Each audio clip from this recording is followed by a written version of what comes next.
Chat box में भी बता। आवाज ये तो है, तो शुरू कर सकते। सकते। तो आप सभी का सबसे पहले आज के स्वाध्याय सेशन में बहुत बहुत स्वागत है। तो जैसे कि हमने लास्ट वीक हमारी हेल्थ सीरीज को कंप्लीट किया है, अ, हम ये तो नहीं कहेंगे कि हमने मैक्सिमम बुक्स को कवर किया है, पर कुछ जो मेन मेन किताबें थी हेल्थ सीरीज की, जो हमें लग रही थी वो हमने कंप्लीट की है। और ऐसे ही हम अभी सीरीज बाय सीरीज स्वाध्याय लेते रहेंगे। तो अभी हमने नेक्स्ट सीरीज शुरू की है जिसमें हम अध्यात्म से रिलेटेड किताबें लेंगे और उन्हें समझेंगे। और देन यही सीरीज पे रिपीट बाय रिपीट होते जाएगी। तो आप सभी का बहुत बहुत स्वागत है। आइए सेशन की शुरुआत करते हैं गुरु वंदना और गायत्री मंत्र। ओम भूर्भुवः स्वः तत्सवितुर्वरेण्यं भर्गो देवस्य धीमहि धियो यो नः प्रचोदयात्। ओम गुरुर्ब्रह्मा गुरुर्विष्णुः गुरुर्देवो महेश्वरः गुरुर्साक्षात् परब्रह्म तस्मै श्री गुरुवे नमः। तस्मै श्री गुरुवे नमः।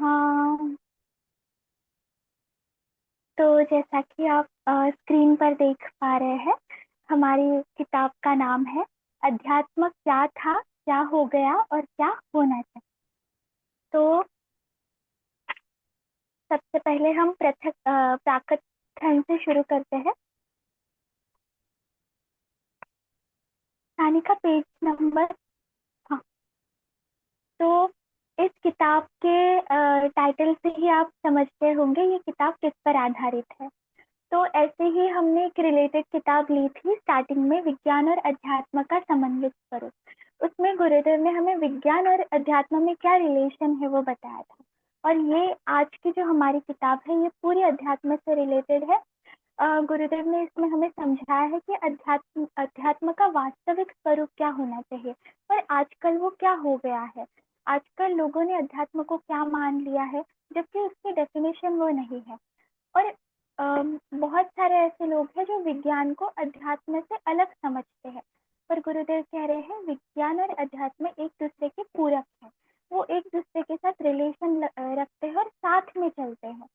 तो ये दोनों एक दूसरे के बिना अधूरे हैं। तो इन दो चीजों को गुरुदेव ने इस किताब में हमें समझाया है। तो हम शुरू करते हैं, पढ़ते हैं और फिर समझते हैं। प्राकथन में गुरुदेव हमसे कहते हैं कि आत्मा की एक सर्वांग पूर्ण आत्म परिष्कार का विज्ञान है। अध्यात्म, धर्म, धारणा इत्यादि नामों से इसे पुकारा जाता है। तो गुरुदेव अध्यात्म की ही बात कर रहे हैं कि अध्यात्म क्या है।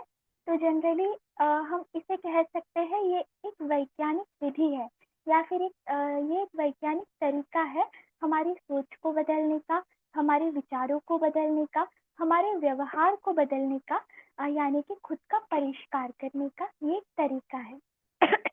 जिसे आजकल हम अलग अलग शब्दों से पुकारते हैं। कोई इसे धर्म कहता है, कोई इसे भावनात्मक रूप में देखता है, कुछ कुछ लोग ऐसे हैं जो इसे विज्ञान से भी जोड़ते हैं, और कुछ कुछ लोग ऐसे हैं जो इसे धर्म समझते हैं। अध्यात्म क्षेत्र को एक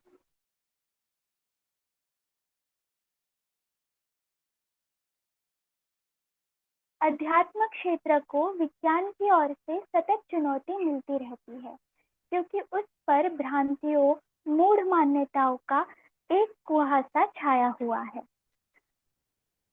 अध्यात्म के शाश्वत, सनातन, अनादि रूप को ऋषियों ने आप्त वचनों के माध्यम से प्रकट किया, एवं वही आज हमारे समक्ष बदलते हुए रूप में विद्यमान है। तो यहाँ गुरुदेव हमसे कहते हैं कि हमेशा अध्यात्म एक ऐसा क्षेत्र रहा है, ऐसा विषय रहा है जिसको हर बार किसी ना किसी ने चुनौती दी ही है। और वो चुनौती मिलती भी किससे है, तो ज्यादातर विज्ञान से ही मिलती है, क्योंकि हर बार आप जब भी देखते हैं तो डिबेट का विषय यही होता है, साइंस एंड स्पिरिचुअलिटी। तो इन दोनों का कंपैरिजन ही लोग करते हैं, और ज्यादातर लोग चाहते हैं कि इसमें विज्ञान जीते। तो गुरुदेव वही हमें समझा रहे हैं ऐसा क्यों होता है, विज्ञान को चुनौतियाँ क्यों मिल रही है? क्योंकि अध्यात्म को चुनौतियाँ क्यों मिल रही है? क्योंकि अध्यात्म का जो साइंटिफिक एस्पेक्ट है वो कहीं ना कहीं पीछे रह गया है, और आजकल लोग उसे सिर्फ धर्म से जोड़ रहे हैं, या फिर किसी भ्रांतियों से जोड़ रहे हैं, या फिर किसी मान्यताओं से जोड़ रहे हैं। इसका क्या कारण है? आखिर क्यों विज्ञान को ऐसा मौका मिला कि वह अध्यात्म पर प्रहार कर सका? अध्यात्म ने विज्ञान द्वारा उठाए गए संदेहों पर विवेक सम्मत उत्तर देने के स्थान पर चीज अधिक व्यक्त की। तो गुरुदेव पहले हमसे क्वेश्चन करते हैं कि ऐसा क्यों, विज्ञान को कोई क्वेश्चन क्यों नहीं कर रहा और अध्यात्म को ही सब जन क्यों उस पर प्रश्न उठा रहे हैं? तो उसके जवाब में भी वो वही लिख रहे हैं कि यह गलती विज्ञान की नहीं है, यह गलती स्वयं अध्यात्म की ही है, और अध्यात्म को जो लोग मानते हैं उनकी ही है। क्योंकि विज्ञान में क्या होता है कि हर चीज का प्रूफ दिया जाता है, हर चीज को साबित किया जाता है। पर अध्यात्म जनरली अदृश्य जगत पर निर्भर करता है, तो इसका प्रूफ देना और इसको साबित करना कठिन हो जाता है। तो जनरली लोग क्या करते हैं, आप बस मान लो। जो भी लोग खुद को आध्यात्मिक कहते हैं या इस क्षेत्र में है, तो वो जनरली यही कहते हैं कि आप बस इस चीज को मान लो। और विज्ञान ये कहता है आप मानो मत, आप पहले उसका परीक्षण करो और फिर मानो कि वो चीज सही है या गलत। तो जस्ट बिकॉज अध्यात्म का ये साइड भी है, तो इसलिए अध्यात्म को हर बार चुनौती झेलनी पड़ती है और आरोपों से घिरा रहना पड़ता है। अब समय आ गया है कि अपने व्यक्तिगत अनुभवों के आधार पर प्रमाणित कर जन साधारण को बताया जा सके कि अध्यात्म अनुशासन एवं साधनाएं उतनी ही विज्ञान सम्मत है जितनी कि स्वयं पदार्थ विज्ञान की विधाएं। तो इसमें गुरुदेव कह रहे हैं कि अब वो समय आ गया है कि हम स्वयं के अनुभव से आप सबको बताएं कि आप जो भी स्पिरिचुअल प्रैक्टिसेस करते हैं वो ऐसी ही नहीं है, उसका भी एक साइंटिफिक एस्पेक्ट है। जैसे कि आप फिजिक्स पढ़ते हैं, केमिस्ट्री पढ़ते हैं, साइंस पढ़ते हैं, तो उसमें आप हर चीज का कैसे साइंटिफिकली प्रूफ देते हैं, वैसे ही स्पिरिचुअल प्रैक्टिसेस है, उसका भी वैज्ञानिक आधार है, वो ऐसी ही नहीं है। अध्यात्म वस्तुतः क्या था? मध्यकाल सॉरी मध्यकाल में क्या रूप इसने ले लिया, और आज की परिस्थितियों में क्या वह कैसा होना चाहिए, यही इस पुस्तक की विशेष वस्तु है। यह दोनों ही विद्याओं के जानकारों के लिए लाभकारी है, जन साधारण के लिए तो है ही। इससे यह विश्वास सुदृढ़ होने में मदद मिलेगी कि अध्यात्म मूल्यों को जीवन में किस रूप में उतारना चाहिए, और यह किसी भी हालत में घाटे का नहीं, पूर्णतः ये हमारे लिए नफे का ही है। इसमें सिर्फ अध्यात्म को जानना ये हमारे लिए हमेशा प्रॉफिट ही है, इसमें कोई भी घाटे का सौदा नहीं। तो इसी से हमारा जो प्राकथन है वो पूर्ण हो गया है। अब हम किताब की ओर बढ़ते हैं।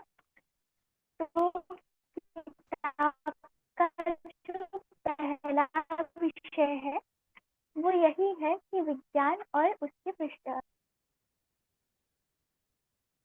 तो फिर से वही बात आती है कि किताब के टाइटल में अध्यात्म क्या है, कैसा होना चाहिए लिखा है, और गुरुदेव बात कर रहे हैं पहले ही चैप्टर में विज्ञान की।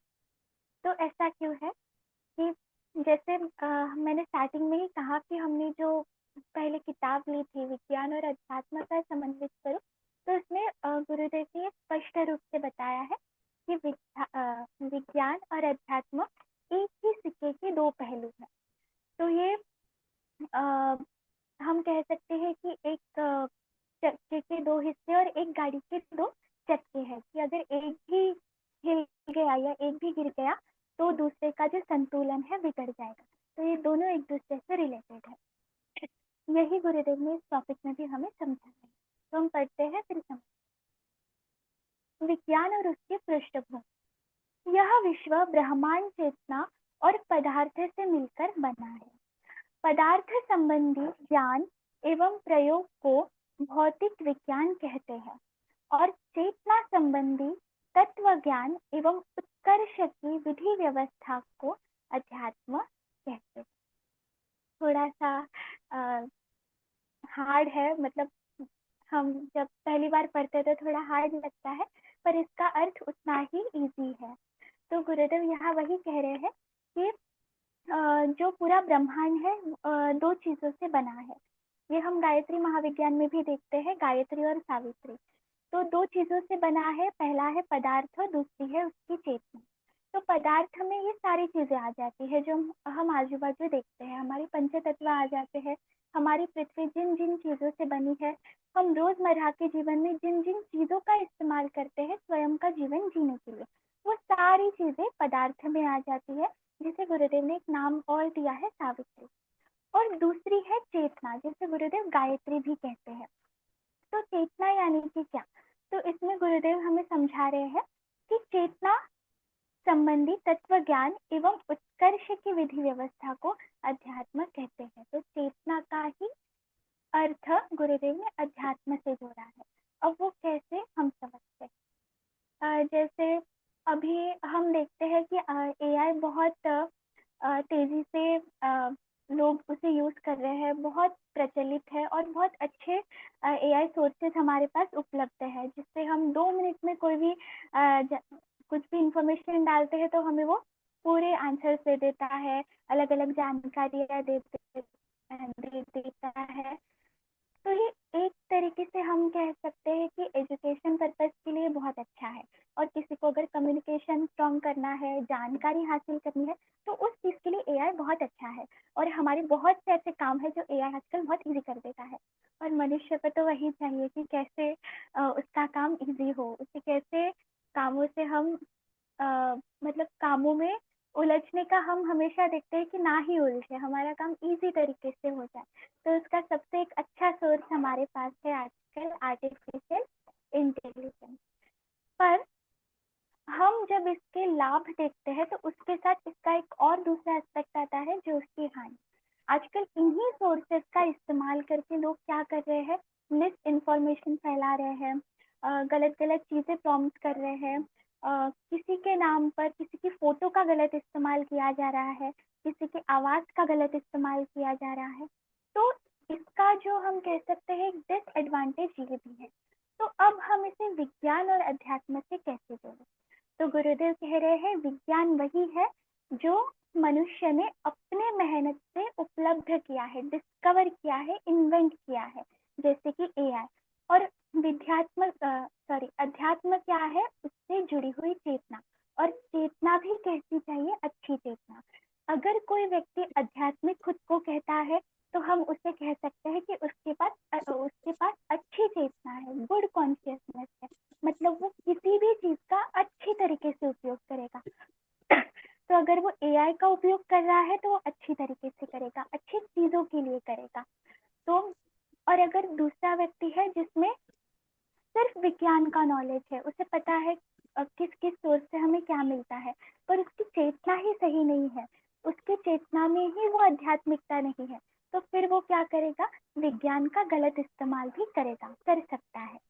तो गुरुदेव हमें वही समझा रहे हैं कि आप जिन पदार्थों को अपने आजू बाजू देख रहे हो, जिन सोर्सेस को अपने आजू बाजू देख रहे हो, वो विज्ञान ने बनाई तो है, पर उसको चलाने वाला अच्छी तरीके से और बुरी तरीके से, ये डिपेंड करता है मानवीय चेतना पर।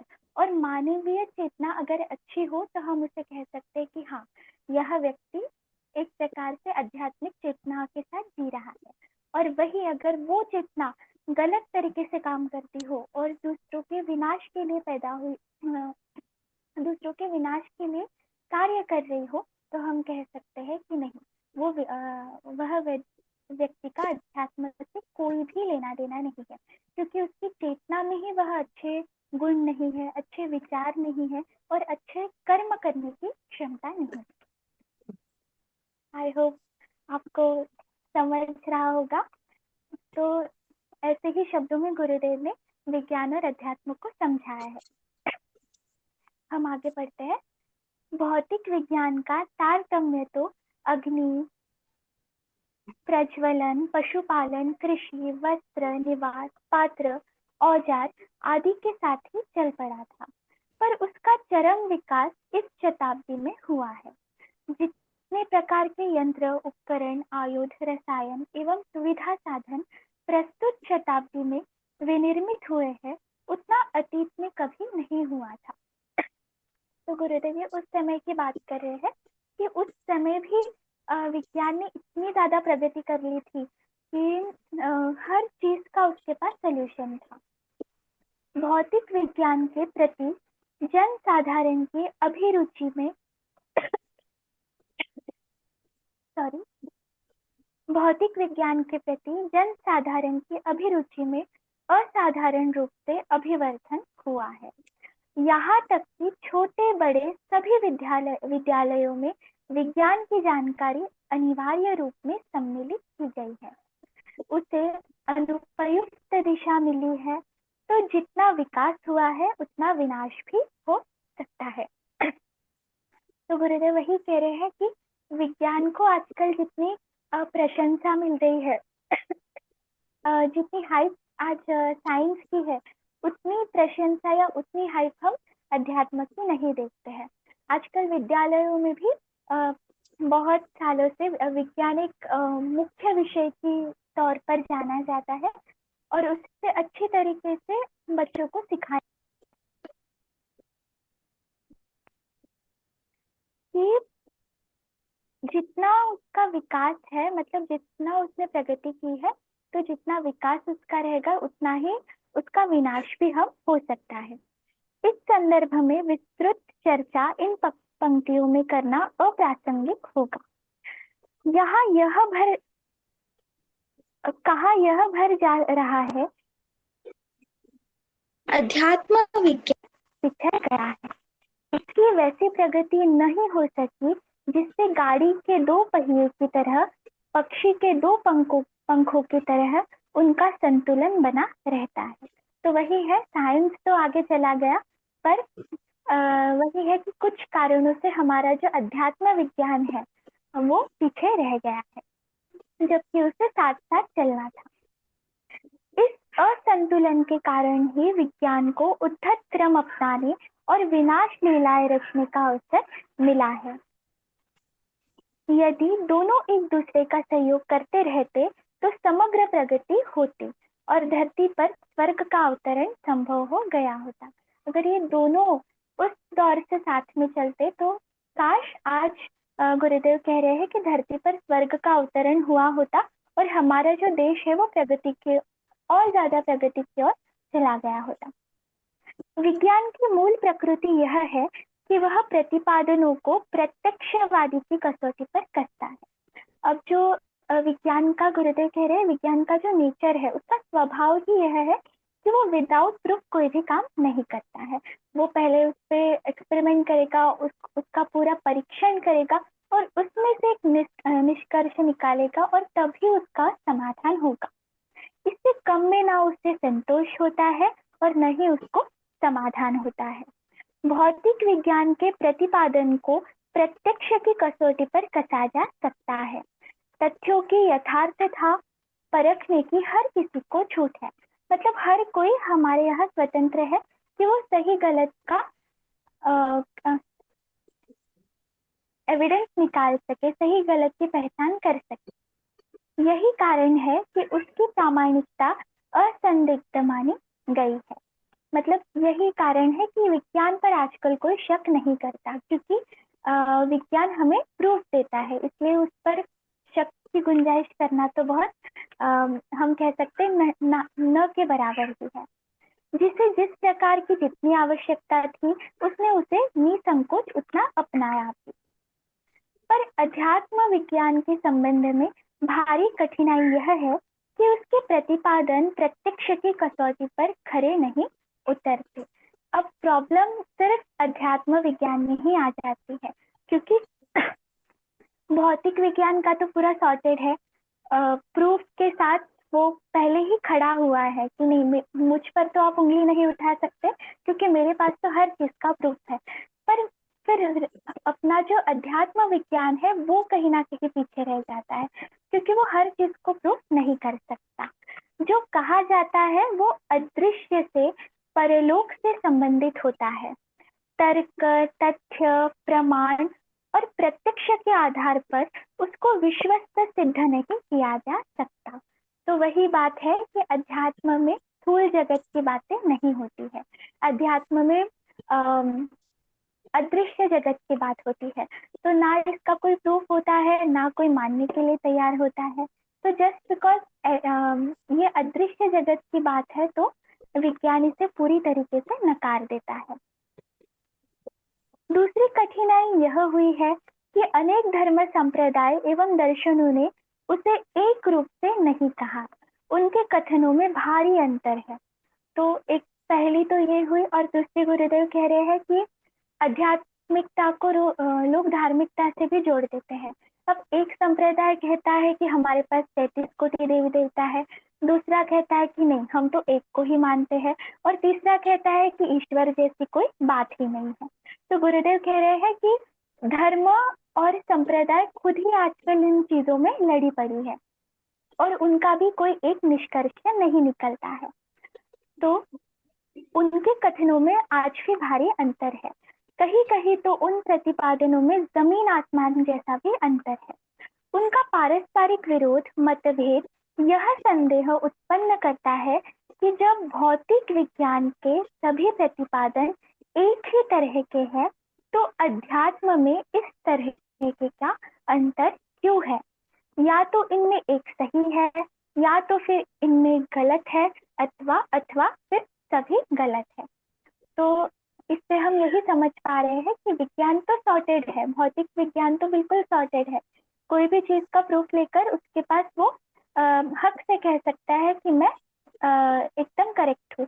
पर आध्यात्मिक विज्ञान में क्या हो रहा है, जैसे कि ऊपर गुरुदेव ने मेंशन किया है, धर्म संप्रदाय ही एक दूसरे में लड़ी जा रही है कि आप में इतने देवी देवताओं कैसे कैसे है, या हम तो किसी एक को ही मानते हैं। फिर तीसरा कह रहा है कि हम तो किसी को मानते ही नहीं है, ईश्वर जैसी कोई धारणा ही नहीं है। तो अध्यात्म में ये वेरिएशन क्यों है? या तो तथ्यों का प्रत्यक्षवाद पर खरा उतरना और अनेक वर्गों द्वारा अनेक प्रकार की परस्पर विरोधी बातों का कहा जाना, यह दो ऐसे प्रत्यक्ष कारण है जिनके कारण अध्यात्म को पदार्थ विज्ञान जैसी मान्यता आज भी नहीं मिली। सच तो यह है कि इस बुद्धिवाद के युग में उसकी ओर उपेक्षा ही नहीं, अविश्वास और उपहास का क्रम भी चल पड़ा। तो फिर वही बात आती है कि हम विज्ञान को पूछते हैं कि पत्तों का कलर हरा क्यों है, तो विज्ञान के पास प्रूफ है। हाँ, उसके पास क्लोरोफिल है तो उसका इसलिए रंग हरा है, लाल नहीं है, पीला नहीं है। हम उसे पूछते हैं कि बारिश के बाद क्यों रेनबो निकल रहा है, तो वो ये कभी नहीं कहेगा कि ये किसी देवी देवताओं का अनुदान है। उसके पास एक साइंटिफिक उसका रीजन है कि उसी वक्त इंद्रधनुष क्यों निकल रहा है। पर वही हम जब विज्ञान से पूछने जाते हैं कि विज्ञान ईश्वर है या नहीं, तब वो सोच समझ में पड़ जाता है। और जस्ट बिकॉज ईश्वर को किसी ने देखा नहीं है, या ईश्वर को किसी ने कैप्चर नहीं किया है किसमें, और जस्ट बिकॉज उसका कोई लिटरेचर नहीं बना है और उसका कोई प्रूफ नहीं है, तो विज्ञान उस चीज को नकार देता है। या फिर विज्ञान ज्यादा से ज्यादा हमें क्या कहेगा कि आप अगर आप ऐसे कहते हैं कि हम तो अनुभव करते हैं ईश्वर को, तो वो कहेगा आप कुछ मीटर हमें बता दीजिए कि हम उससे मेजर कर लेते हैं उसकी फ्रिक्वेंसी, उसकी एनर्जी। तो विज्ञान को हमेशा कुछ ना कुछ ऐसा हम कह सकते हैं एविडेंस चाहिए ही प्रूफ करने के लिए। विदाउट एविडेंस वो किसी भी चीज को नहीं मानता। पर आध्यात्मिक विज्ञान एक ऐसी चीज है जो गुरुदेव कह रहे हैं कि पूरे अदृश्य जगत से रिलेटेड है। तो इसमें जो विज्ञान और अध्यात्म का कंपैरिजन है, तो इसमें जो हमारा भौतिक विज्ञान है वो बहुत आगे निकल गया है। और जस्ट बिकॉज हम प्रत्यक्ष उस चीज को देख नहीं पाते, तो अध्यात्म है उपहास का विषय बन गया है। लोग उसे मजाक उड़ाते हैं, अंधविश्वास कहते हैं, और या तो फिर कहते हैं ये लोग कैसी कैसी बातें करते हैं, आत्मा परमात्मा। उनको बहुत अजीब लगता है कि जो देखा नहीं है उनकी भी ये बातें करते हैं।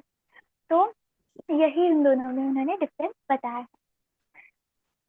फ्रेंड, 7 से 9 बज गए हैं, एक पैराग्राफ ले लेते हैं, हम उसके बाद एंड कर देते हैं। चेतना पदार्थ से बढ़कर है। प्राणी ही पदार्थों का इच्छानुसार उपयोग करता है। इस पर अध्यात्म की वरिष्ठता वरिष्ठता सिद्ध हुई है। तो जैसे हमने स्टार्टिंग में देखा कि चेतना इज इक्वल टू अध्यात्म, अच्छी चेतना इज इक्वल टू अध्यात्म। तो गुरुदेव यहाँ भी लिख रहे हैं कि पदार्थ से बढ़कर हमारी चेतना है, क्योंकि पदार्थ तो इतने सारे हैं, हमारे सामने विष भी रखा होता है, हमारे सामने अच्छी चीजें भी रखी होती है, पर मनुष्य हमें हर बार किसे चुनता है? अच्छी चीजों को। ऐसा नहीं करेगा कि उसको कुछ खाना है तो वो विष खाएगा, नहीं, क्योंकि उसको पता है विष खाने से वो मर जाएगा। तो इसलिए वो उसका चुनाव वो हमेशा ऐसा करता है कि जो उसके लिए सही हो। तो इससे ये साबित होता है कि उसमें जो कॉन्शियसनेस है, उसमें इतनी तो शक्ति है कि वो सही गलत की पहचान कर सकता है। तो गुरुदेव इससे ही हमें समझा रहे हैं कि इससे आप एक तो अंदाजा लगा सकते हैं कि अध्यात्म की वरिष्ठता सिद्ध हम कर सकते हैं। अध्यात्म वरिष्ठ है। भौतिक विज्ञानी पदार्थ ज्ञान को जानकर अपनी जानकारी और सॉरी और क्षमता का उपयोग करके भरपूर लाभ उठाते हैं। तब अध्यात्म विज्ञानियों को अपने क्षेत्र में उसी प्रकार सफल और समुन्नत क्यों नहीं होना चाहिए? देखा ठीक इसके विपरीत जाता है। अध्यात्मवादी कल्पना की उड़ानें उड़ते और किंवदंतियों का आश्रय लेकर चमत्कारी रिद्धि सिद्धियों का वर्णन करते हैं, पर उनमें से किसी को भी प्रत्यक्ष दिखा नहीं सकते। इनमें बात वही आ रही है कि आध्यात्मिक लोग कल्पनाओं की उड़ान भरते हैं, यानी कि वो कितनी भी सिद्धियों की बात कर ले, रिद्धियों की बात कर ले, साधनाओं की बात कर ले, पर एट लास्ट हो क्या रहा है? हम वो प्रत्यक्ष दिखा नहीं पा रहे हैं, इसलिए हम भौतिक विज्ञान के पीछे चल रहे हैं। अपने मन की शांति और परलोक में स्वर्ग मुक्ति जैसी सद्गति की संभावना को प्रामाणिक कैसे कहा जाए? उन्हें मूढ़ मान्यता कहकर झुठलाया क्यों नहीं जाए? गुरुदेव हमसे ही क्वेश्चन कर रहे हैं कि किस बेसिस पर हम कह सकते हैं कि आपका जो अध्यात्म है, हमारा जो अध्यात्म है, वो प्रूवन है साइंटिफिकली, क्योंकि हम तो कल्पनाओं की उड़ान भरते हैं, हम तो रिद्धि सिद्धियों की बात करते हैं, हम तो परलोक की बात करते हैं, अदृश्य जगत की बात करते हैं, जिससे हम प्रूफ नहीं कर सकते। तो आज हम यहीं पर समाप्त करते हैं आज का विषय। 9:03 हो गए हैं। अब हम डिस्कशन करते हैं। आई होप आपको समझा होगा। हमने जो नई किताब शुरू की है, मैंने प्रयास पूरा किया है। अगर आपको कुछ भी ऐड करना हो या कुछ नहीं समझा हो, तो आपको लग रहा है इम्प्रूवमेंट की आवश्यकता है, तो आप प्लीज़ बता सकते हैं। हमें कोई उससे दिक्कत नहीं है। हम तो आपके फीडबैक ही हमेशा जानना चाहते हैं। तो प्लीज़ आप सब अपने विचार व्यक्त कर सकते प्रतीक्षा, बहुत अच्छे से समझाया तुमने। और ये जो शैली है ना, थोड़ा थोड़ा पढ़ के उसको समझाना, इससे हम बहुत अच्छे से समझा सकते हैं। और आप लोग बहुत अच्छे से समझाने की तुमने कोशिश की है। ये विषय आई थिंक हमने पहले भी लिया था कि अध्यात्म और विज्ञान जो है, विज्ञान जो है वो प्रैक्टिकल है, और अध्यात्म अध्यात्म में हम हर चीज प्रूव नहीं कर सकते, वो अप्रत्यक्ष है ना, दिखने वाली चीज नहीं है। इसीलिए हमने अभी बीच में एक पिक्चर आया था आमिर खान का, पीके पिक्चर, इसमें यही बातें बताई थी कि मुस्लिम समाज में क्या होता है, हिंदू समाज में क्या, मतलब सब उसका सब अलग अलग। कोई मर गया तो सफेद साड़ी पहनता है, तो कोई शादी के दिन सफेद साड़ी पहन के जाता है, तो ऐसा सब उसमें दिखाया था। तो लेकिन उस पर मतलब एक जो दिग्दर्शक होता है, एक डायरेक्टर होता है, उसकी नजर से हम देखें तो उसने बहुत अच्छा ये दिखाने की कोशिश की थी, लेकिन उस पर बहुत ज्यादा क्रिटिसाइज हुआ था। तो ऐसे ही ये जो विषय है वो क्रिटिसिज्म का विषय है। इसीलिए गुरुदेव बोलते हैं कि अध्यात्म के साथ विज्ञान बताना चाहिए। जैसे हम यज्ञ करते हैं तो हम हर चीज के बारे में रीजन बताते हैं।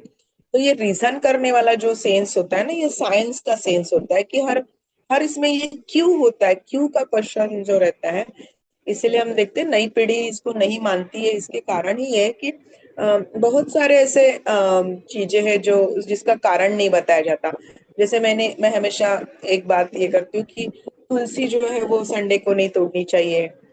अलग अलग उसमें ये है, लेकिन क्यों, तो मैं मुझे क्यों का आंसर नहीं मिलता है, इसलिए मैं तो खुद तोड़ती हूँ तुलसी को। तो इसलिए मुझे उसका परफेक्ट रीजन अगर पता चले और वो मुझे जचे कि नहीं ये सही है, नहीं तोड़ना चाहिए, तो फिर मैं उस दिन से नहीं तोड़ूंगी। तो ये जो है नई पीढ़ी को ये चाहिए कि भाई इसका रीजन बताओ। तो इसलिए मैं जब भी यज्ञ करती हूँ तो मैं बहुत सारी चीजों का मतलब क्यों का आंसर देने की कोशिश करती हूँ, ताकि वो मतलब वो पटे सबको और वो जीवन में उतरे। तो इस तरह से परम पूज्य गुरुदेव ने जितने भी वाङ्मय लिखे उसमें साइंस के साथ विज्ञान और अध्यात्म का जो तालमेल बिठाया है, वही हमें पढ़ना है, आप लोगों को पढ़ना है। और हमें नई पीढ़ी को या आने वाला जो समाज है उसको अध्यात्म के साथ विज्ञान का ही हमें मतलब ये देना पड़ेगा, तभी वो मानेंगे। और इसीलिए ये जो टॉपिक है, ये जो किताब है बहुत अच्छी है, और इससे हमारे हमारे खुद के भी कुछ पॉइंट्स क्लियर हो गए। मतलब मैं खास गायत्री परिवार में गई तो मैं गुरुदेव की अखंड ज्योति से ये जो साइंस है ना, यही देख के ही मैं इसमें ज्यादा अट्रैक्ट हुई। इवन उमा शर्मा दीदी भी, उन्होंने भी वाङ्मय पढ़े और वाङ्मय से उनको लगा अरे बाप रे इसमें कितना नॉलेज है। गुरुदेव सिर्फ चौथी क्लास पास है और इतना उनको ज्ञान अगर प्राप्त होता है तो अध्यात्म ज्यादा श्रेष्ठ है विज्ञान से। तो हम जो जो पढ़े लिखे लोग हैं वो गुरुदेव का साहित्य पढ़ के इसलिए अट्रैक्ट होते हैं कि सचमुच मतलब स्कूल में जाना ही जरूरी नहीं है, कॉलेज में जाना ही जरूरी नहीं है। तो डायरेक्ट जो अध्यात्म की सीढ़ी है, साधना करने से भी हमें सारी सिद्धियां प्राप्त होती है, सारा ज्ञान प्राप्त होता है। क्योंकि जो सब ब्रह्मांड में है वो हमारे पिंड में है। तो पिंड को अगर हमने जागरूक किया तो सारा ब्रह्मांड का ज्ञान हमें प्राप्त होता है। ये परम पूज्य गुरुदेव ने सिद्ध किया है और अपने वाङ्मय ने लिखा है। तो आप जैसे जैसे गुरुदेव की डीप डीप स्टडी, गुरुदेव की किताबें पढ़ेंगे तो आपको इतना सारा ज्ञान प्राप्त होगा। जो गुरुदेव ने इतने सारी किताबें लिख के रखी है, और विद उन्होंने सारे मतलब लेखकों के नाम, किताबों के नाम सहित गुरुदेव ने कितना खुद पढ़ा होगा और लिखा होगा, कब पढ़ा होगा, कब लिखा होगा, ये सब आश्चर्य की बात है। तो इसलिए आप लोग बहुत अच्छे से एक एक किताब को उसका विश्लेषण कर रहे, पढ़ रहे और उसकी समरी निकाल रहे। ये बहुत बड़ा काम आगे की पीढ़ी के लिए हो रहा है। इसको अच्छे से आप रिकॉर्डिंग वगैरह करके आप ये इसको सोशल मीडिया पे डालते जाइए। इससे बहुत बच्चों का बहुत अच्छा काम होगा। आप लोग भी धीरे धीरे बढ़ रही है हमारी संख्या, मतलब अभी 10 तक आई है और बढ़ेगी। तो इस तरह से मतलब इसमें इंटरेस्ट निर्माण होता है ना, तो व्यक्ति छोड़ता नहीं है, फिर समय में से समय निकाल के वो बराबर ज्वाइन होता है। तो इसलिए हमने कंटिन्यू चलना चाहिए, और बराबर समय पे आप चालू किया करो, समय पे खत्म किया करो, तो फिर ये बढ़ता जाएगा आपका, है ना। बहुत बहुत धन्यवाद प्रतीक्षा, बहुत अच्छा पढ़ा।